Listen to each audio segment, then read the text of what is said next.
Absolutely vital for us, you know. I think the lads knew that. They were a bit edgy at half time, and I knew how good a team we were up against. You know, it's sort of set up to break and counter-attack against us and stop us playing, and you know, it started to look like it was working, to be honest, towards the end of the first half. They think that they scored a goal. I didn't think it was a free kick to start with. I think one of their blokes should have been, and possibly should have been, sent off. I could not believe that was a goal scoring opportunity. He was clean through, and we didn't get a free kick. So it's probably one of the most surreal days in football I've seen.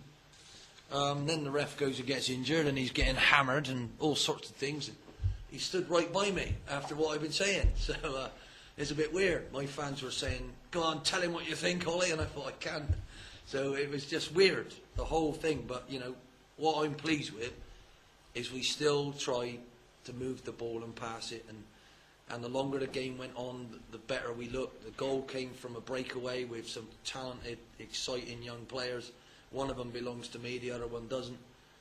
And that goal alone was worth the entrance fee, I think, because how McManaman did that, I see it in training every day. He looked like he was going to shoot, dragged it back, he had no space to do it, and then quick feet and slotted it in. So after that, I thought we looked like we didn't the other day.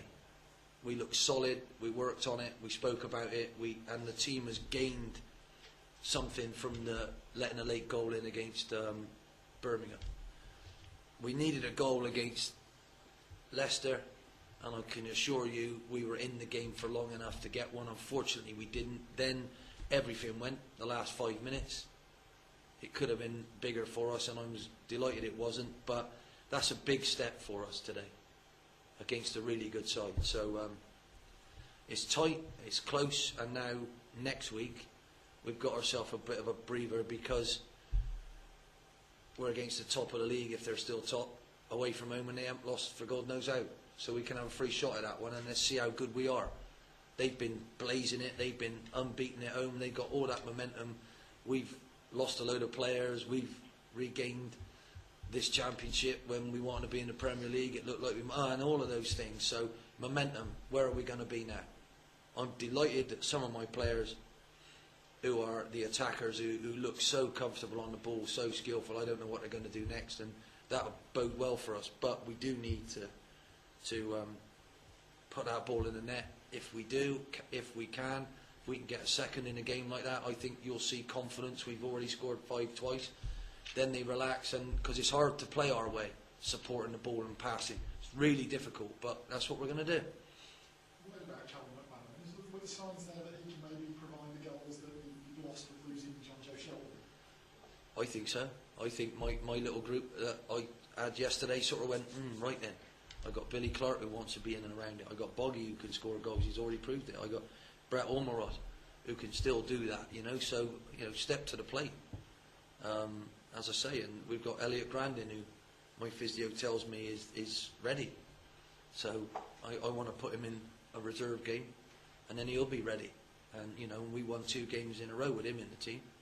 So you know, hopefully we can consolidate. But you know, as I say, Jonjo was here today watching. This club gets to you.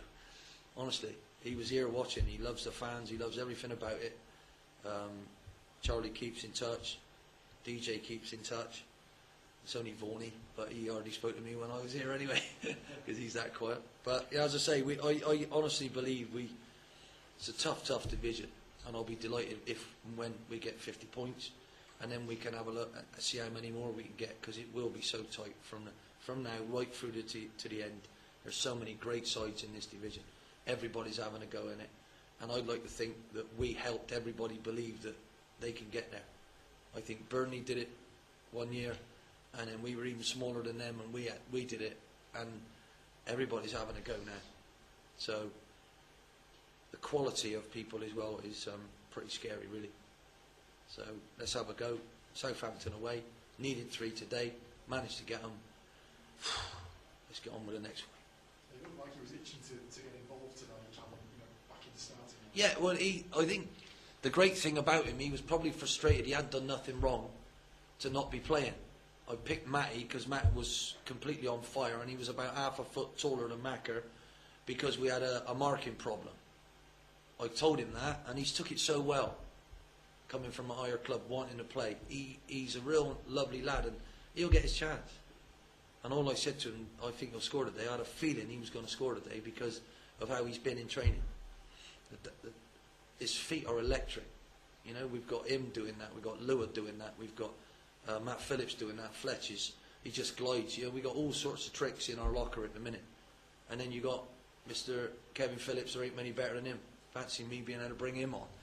You know, so little Blackpool would have never dreamed we could have players like that a few years ago, and now we have. So they don't guarantee you wins, but it's enough nice for me to come in and work with them, particularly someone like Callum who is so hungry to play. And that's I got the right winger and the left winger who played for England under-20s in the tournament in the summer. You know, unfortunately they didn't score a goal and didn't have a shot, I don't think, but they will for us. It's not been the easiest week off the pitch. Can I ask what kind of spirits Keith Sullivan's in at the moment? He's a wonderful fella. This is why I'm so proud of these players, that Keith has had to face something that we'd all be terrified of. It's fantastic news, as far as we can tell with the scans. It hasn't gone anywhere else. They think it's 95% sure that it's a malignant tumour which does spread and can spread. It's not a benign tumour, so they've taken the whole tube work out, so they think they've got all that. And he didn't want to tell anyone else. He didn't want to bother anyone else. He wanted to deal with that with his wife. She's unbelievably positive. She was right to be. And now Fletch, one of his best mates, knew anyway, respected him and didn't say anything, and then told the lads yesterday.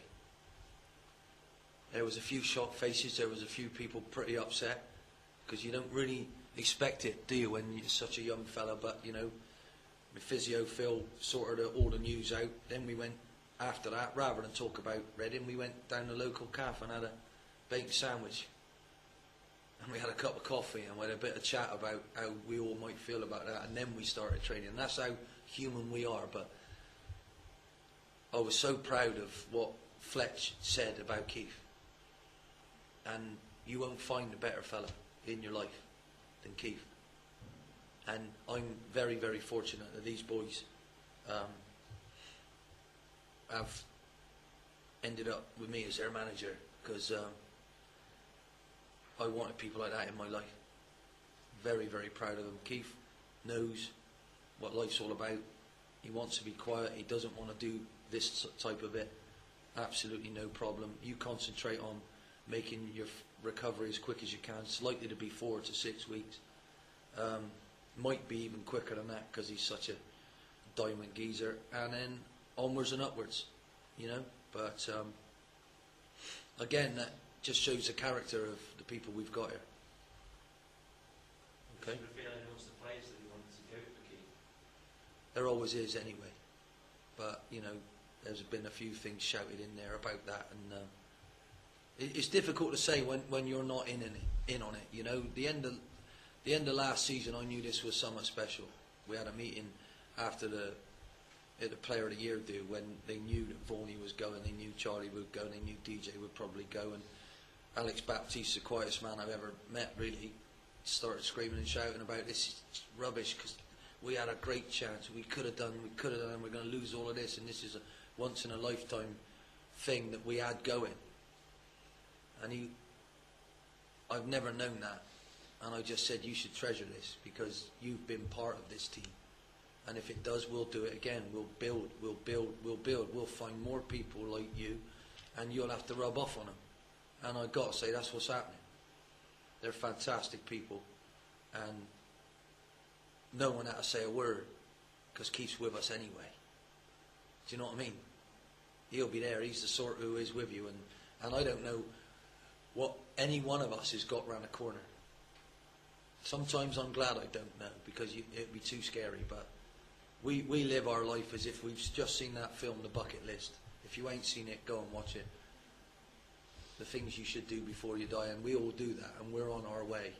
It'll happen to all of us one day, but we're going to have a right run at it on the way there, and this is what we do, and that's a huge part of it. Keith's life and soul will be there today. Last week he said to me, I couldn't believe it on the weekend, because the doctor said, well, you could play if you're, you know, but I said, I can't let you worry about that. We didn't know what the scan said yet. So he was pacing around like a caged tiger, he said. He didn't know what to do with himself because the game was going on. He didn't want to listen to it. He didn't know what, do you know what I mean? So it's just special. I'm very fortunate with this group. You know, and goes beyond saying I think Keith is one of the most wonderful footballers and professionals I've ever had to work with. And I can't tell you how many I can say that about. It'll take me too long. So I'm a very, very fortunate man. Did he avoid following the game altogether today? I haven't asked him. I really haven't. You know, the thing is, he's a very shy man. He does his talking with his body, really, out there, puts it on the line for his teammates all the time, and every one of them respects that. So that's the support that you give out what you get back. He didn't deserve this, but I'm sure he'll be fighting it and getting over it, and we're all with him every step of the way.